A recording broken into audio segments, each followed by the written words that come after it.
Hello everyone, Carson with Glasshouse Films, Nicholas with Glasshouse Films, and here we are to do a midnight review of Black Panther! Yeah. Yeah! Meow. Yeah! Yeah? Yeah, so gonna keep this one pretty short just cause like it's Black Panther. And it's like bled into other reviews. Yeah, it has.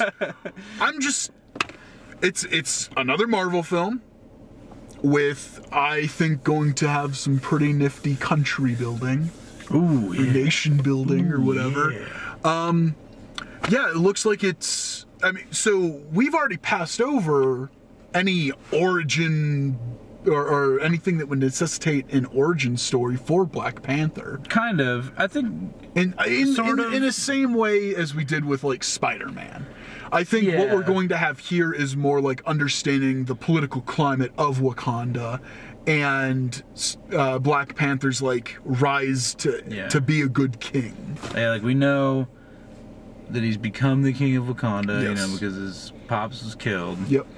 Basically killed, like, I don't know, I guess they kind of imply that he doesn't even really leave Wakanda that often. Yeah. He leaves Wakanda, goes to the UN, gets killed, and now... I mean, the only reason they were there is because some Wakandan, like, aid workers were killed in the explosion. That's it. Yeah. So, but yeah, it's going to be Black Panther. It looks like he is going to have to fight off the Klaue and Killmonger to make sure that his throne and his people are safe. So, and you were saying might get a look at the last Infinity Stone, or we probably will. At this point, if we don't see it, it was like I was saying, they have had so many opportunities to make different things. If we don't see it, then it's gonna take up. I think it'll take up a little too much time with Infinity War, especially after hearing that the second, I guess, so this is the Infinity War is the third Avengers movie. Yeah. Hearing that the fourth Avengers movie is not going to be like Infinity War 2. Yeah. Is what they said basically when that trailer was released. Yeah. So now knowing that Infinity War is going to be the culmination of 10 years and it's being a 2.5-hour movie. Mm-hmm. And they're not even... We don't got time for this shit. We don't got time for another Infinity Stone. Nope. So. Unless that's like the cold open. Yeah. Especially because he's already going to have a couple of them. Yeah. I'm sure they're not going to explain it. But anyways, we're straying too far from it. We are. We just want this movie to be good. We also want to hear some Run the Jewels. Yeah. Some good Lamar, music. The Weeknd. Those are the only three I've heard. Yeah. Heard the soundtrack's really good. So, hope it's good. Looking forward to scoping out a couple of the few token white guys. Yeah, a couple token white guys. Yeah, so let's go watch this thing. I have seen gods fly. I've seen men build weapons that I couldn't even imagine. I've seen aliens drop from the sky. Yeah. But I have never seen anything like this. How much more are you hiding? Hold up. We're back. I'm gonna preface everything that I say with, I think it was a good film. I recommend people seeing it. If you like Marvel movies. If you like Marvel movies. Because there's a distinction between good movie and good Marvel movie. Yes. Now, I think the first half of this movie is much stronger than the second half. Because the second... I went in and out. You get to a ritualistic battle. And from that point on, you can pretty much plot exactly how the rest of this film is going to go. Yeah, you can plot how the first half is going to go, but the first half has better action sequences, and I think that the car chase through Korea is phenomenal. I thought that was the best scene of the whole movie. Yeah. By far. And not just the car chase, but even the fight that was happening before then.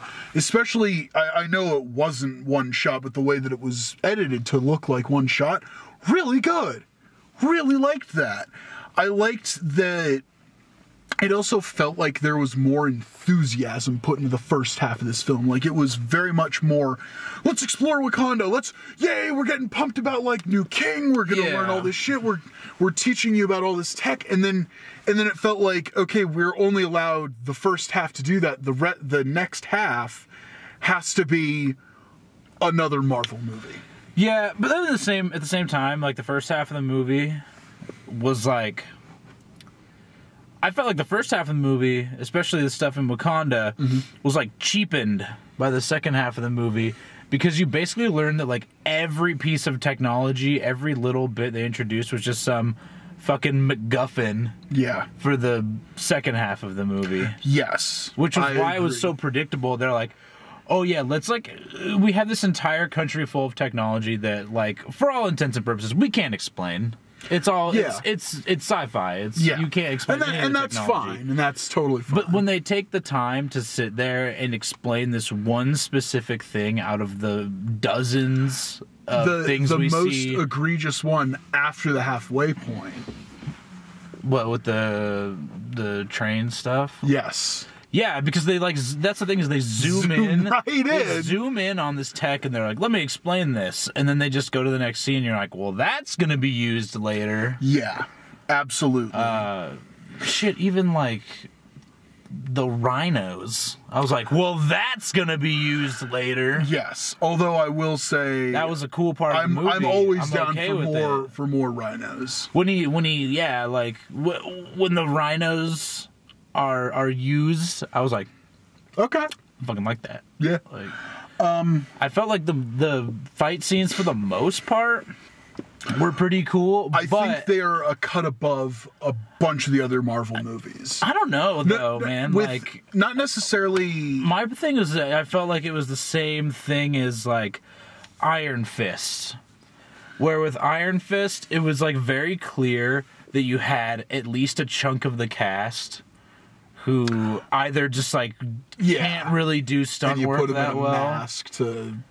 Yeah, because there was a lot of, like, and that's jump cutty kind of. And the thing is you have these. There are some that are definitely better. There are definitely like, some really cool fights, and then there's ones where it's like, like that team was taking lunch, weren't they? Yeah, I'm gonna be honest without spoiling the specifics of it. Like, the final fight, which, the final fight is several fights.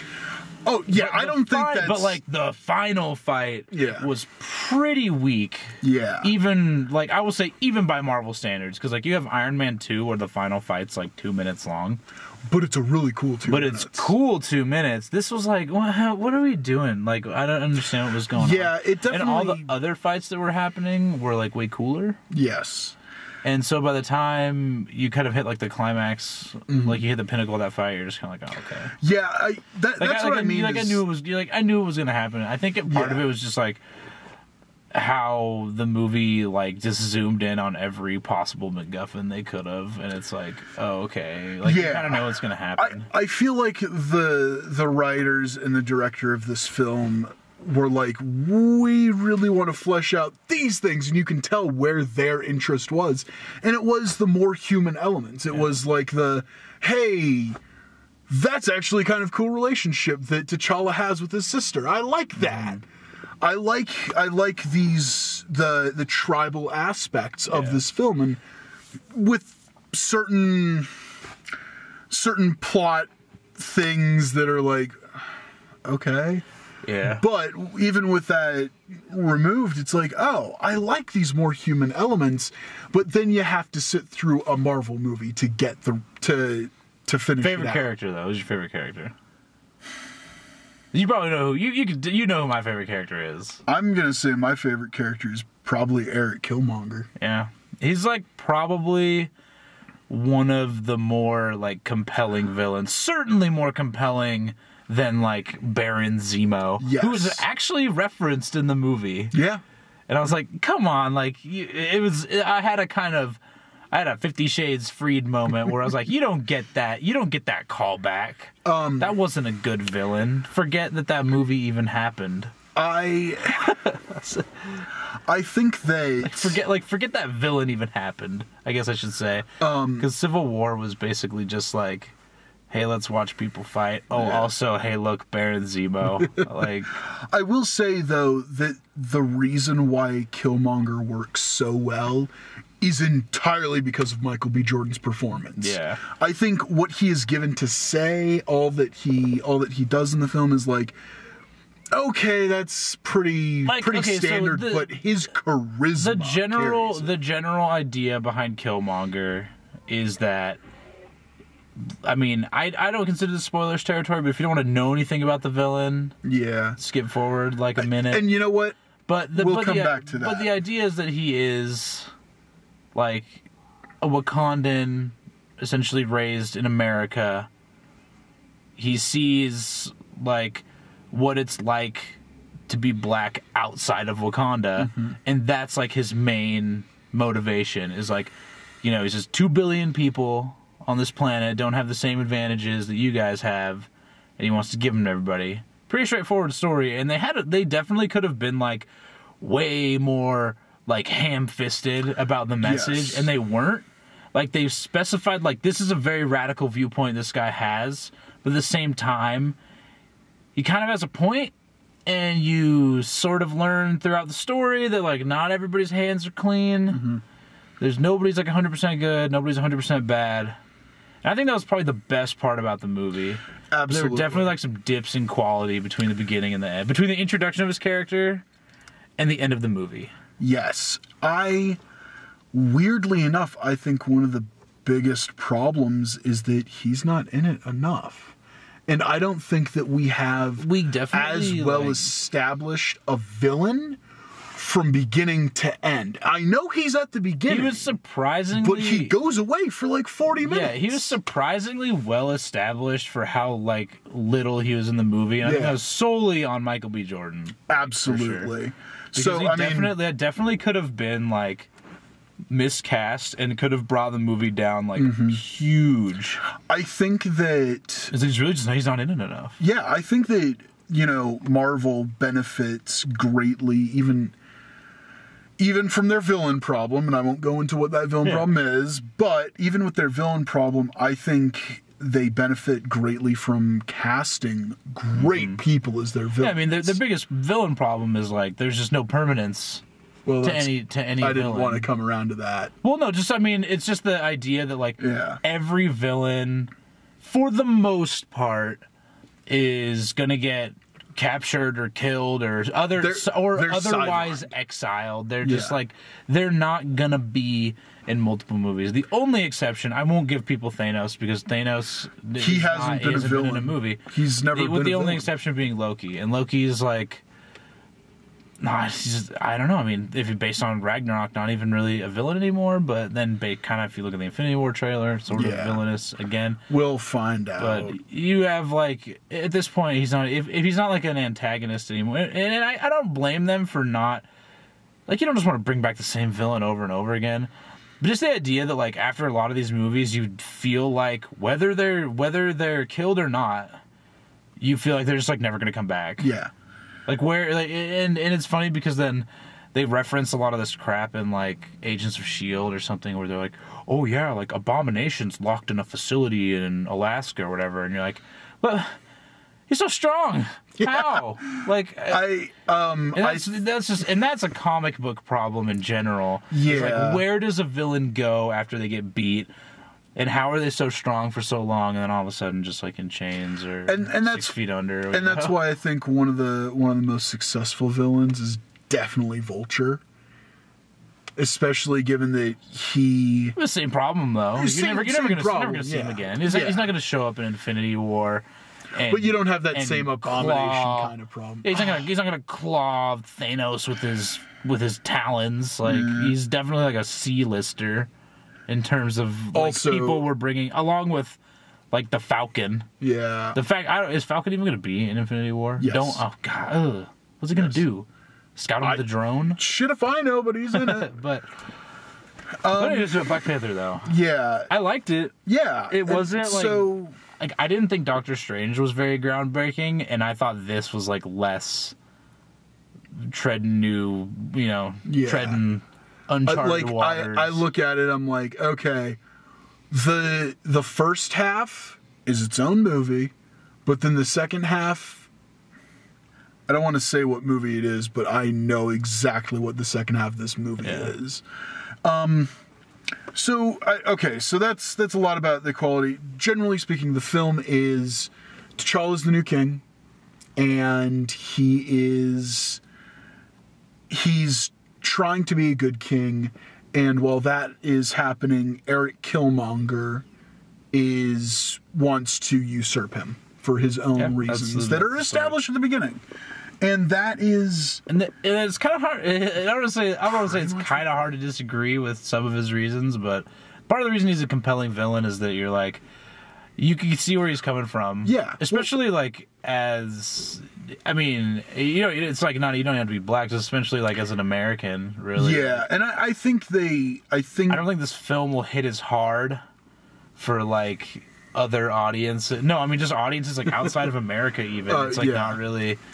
entirely relatable because a big part of it comes from like that, it comes early from a 90s, very specific like, time very and place. Specific, yeah. As the movie starts, 1992, Oakland, California. Yeah, that's not like that's a very specific thing. It's a very specific time and place, like yes, and so and again, those are the strongest aspects of the film. I do think that this is definitely one of the prettier Marvel movies. I really loved the costume design. Yeah. The costume. I really liked a lot of the makeup. They definitely They wanted to give it a very distinct look. owned its own look. Yeah, and I think that deserves a lot of praise. I also so I'm disappointed that we didn't have a soundtrack like what was released. The soundtrack that they advertised was basically 90% in the credits.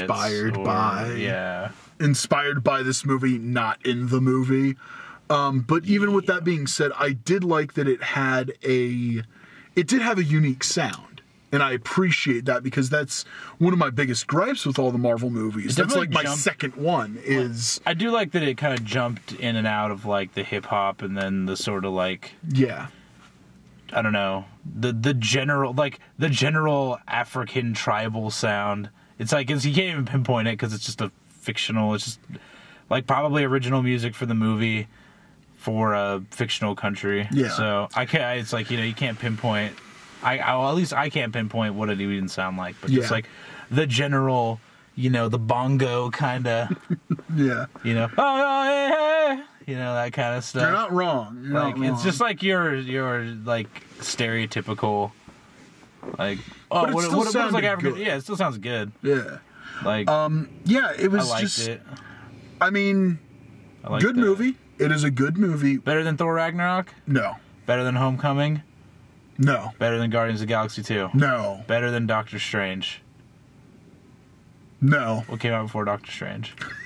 I don't know. Was it Civil War? Better than Civil War? No. So it's you got to keep counting backwards. What Marvel movie is it better than?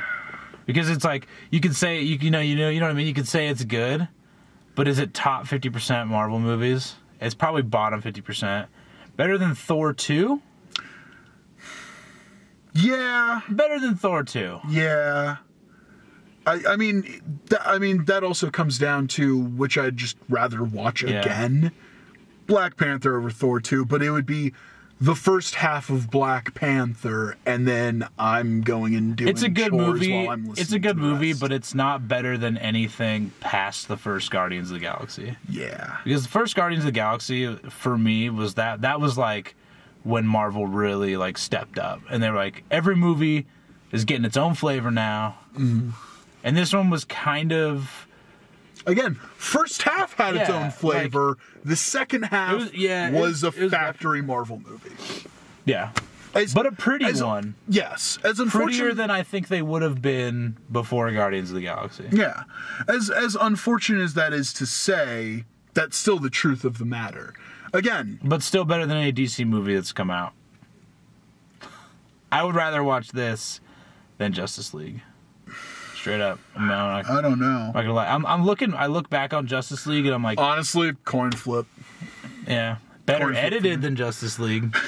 So, but that's a whole different problem. Yeah. The problem with Marvel movies is that like they're good, but we're definitely gonna hit. This movie was kind of that point where I was like, maybe we are getting a little oversaturated with Marvel stuff, because I like really wanted to like the movie a lot more than I did, and I did like it. That's the thing. Is like this movie's like a solid like B. Yes. If I were to, if I were to give it a certain grade, at a certain point that plateaus. But like, how many B's do I want to watch? How many more future movies are going to be B's? And that's the thing, is I would be fine with, say the next movie, for instance, say Ant-Man and the Wasp, not Infinity War. There's a little too much writing on that, but Ant-Man and the Wasp. Let's say Ant-Man and the Wasp is like just kind of like a B. I don't know. Well, I was gonna say like, I would rather the Ant-Man and the Wasp not be a massive success, and be polarizing. But you know what? It did something different. Yeah. Because like this movie's going to make its budget back. It's going to be wildly successful. If it hasn't already. If it hasn't, by the time we finished watching it, if it hasn't already, I'd be surprised. So yeah, it's just kind of hitting that point where I'm like, these Marvel movies, they need to start doing something else. And the ones that have been my favorite have been the ones that have done something else. Like John Hughes movie that gets interrupted by a superhero movie, Homecoming. Space operas, Thor 3, both Guardians of the Galaxy movies. I really like Ant-Man because it's just Ant-Man really heist film. He's like, did you think you could solve this with a heist? And it's like, oh, did he though? Like, did he think he could solve it with a heist? Because I wasn't sure. Yeah, but I liked it. Yeah, and I think those are the movies. Obviously, I'm not naming all of them, but those are the movies that they're withstanding the test of time. They're the ones that I want to go back and rewatch. And then you have the ones that kind of tread the line a little bit. Like I felt better about Doctor Strange. Yeah, because like Doctor Strange for me was like, oh, it's like different Iron Man. It's like Magic Iron Man, because it really follows the same plot structure. This didn't follow the same plot structure as any other Marvel movie, but it followed the same plot structure as a lot of other movies. Yeah. Again, definitely, I'm not going to name any movies because I don't want to inadvertently spoil it, but like, if you watch a decent amount of movies, you've seen this plot before. Yeah. Like, you've seen it for sure. Yeah, especially... Still executed well, still... Yeah, absolutely. I like the colors, I like most of the fights. The music was mostly good. It's like, making a... I've used this before way too much outside of these reviews, but it's like making the perfect character in Skyrim, and then just tweaking all the sliders just a little bit to make it look kind of uncanny. Was sort of what this movie was for me, because there were some really cool parts, like Andy Serkis. Oh man, I want more Andy Serkis. Was really good. He wasn't in the movie for a super long time. He is the one that's like, I'm gonna have as much fun with this character as I possibly can. Yeah, but I mean, he definitely liked that character. He was a good Tolkien white guy. and there really are only two white guys. Speaking of which, apart from what's Wakanda gonna do, guy. What's Wakanda gonna do, guy? Yeah. Also, they should have had something for that. Yeah. But anyway, I know. I was like, what? Yeah. I wasn't fulfilled by that at all. No. But I will say, Martin Freeman, he's worked on his American accent. Yeah. It's far better this time around. Better. Well, I mean, I work for the CIA. I mean, what else is he gonna do? Sit around for another Sherlock season to come about? Yeah, he's just working on his American accent. Wait 6 years for another Sherlock season or whatever. Oh man, I hate Sherlock. Anyways, so. If you like Marvel movies, go see it. Like, it wasn't bad. Yeah, I don't regret seeing it. It was better than Proud Mary. You know what? I liked The Death Cure more though than this movie. Yeah. I can't. Yeah, but here's the thing: is the reason I like the Death Cure so much is like, I knew what I was getting. You know, it's not like the best movie ever. But it's so satisfying. I knew what I was getting. Yeah. And this, I was like, you know, I wanted it to be as good as the last 3 Marvel movies I've seen. Yep. And it just wasn't. It was... That's okay. It was good. It was... You know, it was kind of like... I know people love Doctor Strange.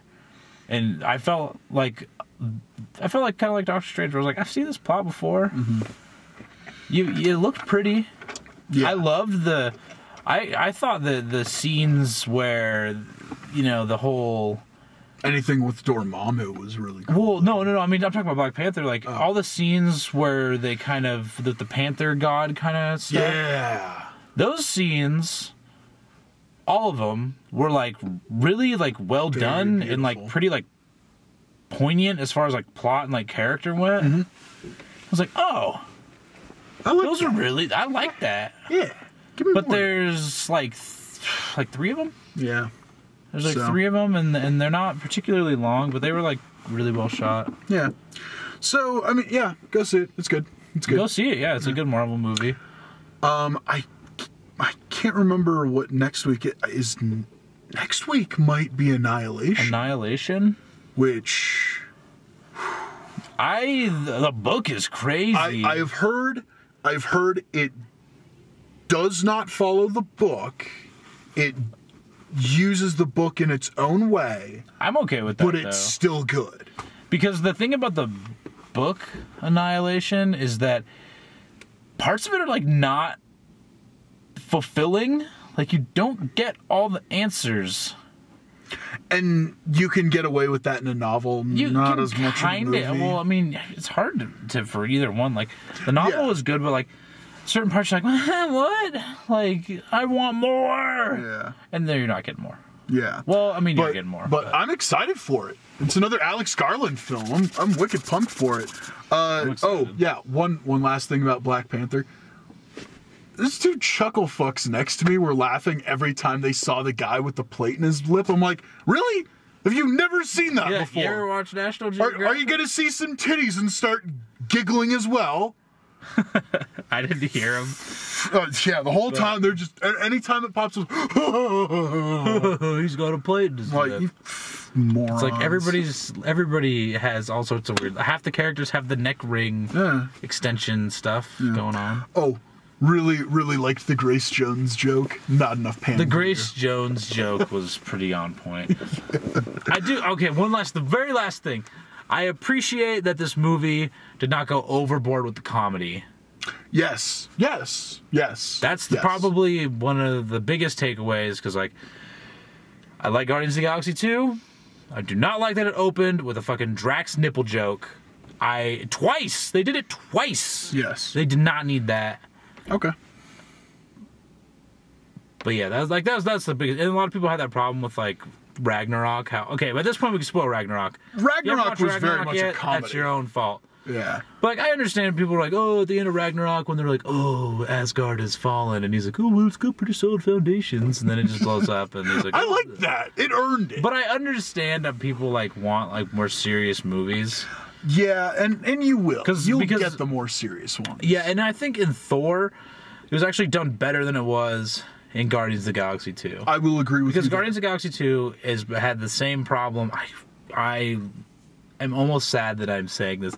Had the same problems with Guardians of the Galaxy 2 that I have with Firefly. Where every character in Firefly is Han Solo. They're always just making jokes at every turn, and like that's kind of what Guardians of the Galaxy was at times, where it's like, oh, here's Gamora making a joke, oh, here's fucking Mantis making a joke, here's fucking Drax making a joke.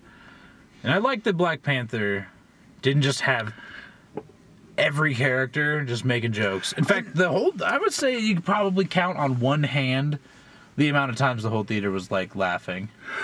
Yeah. And 3 of them were probably like back to back to back from like one character. So I like that. Good movie. Good movie. Check it out. Go see it. It's it's worth a watch. It's nothing groundbreaking. If this was like one of the first 6 Marvel movies, we probably would be singing its praises like pretty hard. But we need to. But we've had so many more like better like stylized, like kind of like characterized movies. Yeah. That I mean, same with Wonder Woman. Actually, same problem that I had with Wonder Woman is that it's like you can't just be a good superhero movie anymore. You have to do more. You have to have something. Yes. You don't have to be like. You don't have to be like poignant. You don't have to have a crazy message. You just have to have. You just have a thing. You know. Yeah. There's so many different. It's like we're turning into like a police procedural kind of thing where it's like. From what Kevin Feige has been saying, Infinity War is going to shake a lot of things up. So hopefully it does. Yeah, hopefully it does. So that's the next one on the docket for Marvel. Yep. I'll be honest, I'm probably going to forget that Black Panther even came out this year by the end of the year. Yeah, there's a lot of more stuff that I'm looking forward to. Like Annihilation. I'm looking more forward to Annihilation. Oh yeah. I was looking more forward to Black Panther than Annihilation. But now after watching Black Panther, I'm like, I should have been saving that for Annihilation. Now Annihilation's going to sneak up on us and surprise us. Or it'll really suck. Don't say that. But it could be really good. This year so far, we're a month and a half in, and it's been very up and down. It has. I already forgot about Winchester. Yeah. I have to remind myself. We go in there and we see the poster. I'm like, oh yeah. Gun crimes are bad. Guns bad. You know, gun crimes are bad. And Helen Mirren is beautiful. So next week, I'm pretty sure it's Annihilation. Pretty sure. If it's not, we wasted like 3 minutes. Yes, but still. Annihilation, yeah. So, thank you for watching. Please like the video, comment below what you thought if you've seen the movie, and then subscribe to the channel, youtube.com/glassfilmshouse, facebook.com/glasshousefilms, and Twitter @glasshousefilms. Thanks, y'all, and we will see you next week for hopefully, probably, Annihilation. Maybe. Bye.